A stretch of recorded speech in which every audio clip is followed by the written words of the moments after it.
На улице Металлургов, дом 77, около 14:30 водитель Opel Vectra предположительно выехал на полосу, предназначенную для встречного движения, и совершил столкновение с автобусом ПАС, который перевозил людей по 18-му маршруту.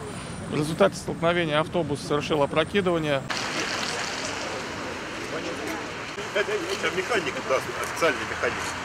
Вообще, я не знаю, проводить или что говорить.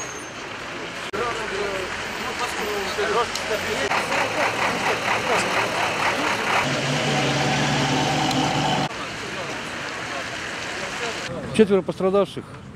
Какое их состояние мы сейчас выяснить не можем. Сейчас закончим здесь, поедем узнавать подробности происшествия. Факт ДТП вы видите сами, что здесь как бы автобус не виноват, потому что машина просто его подрезала.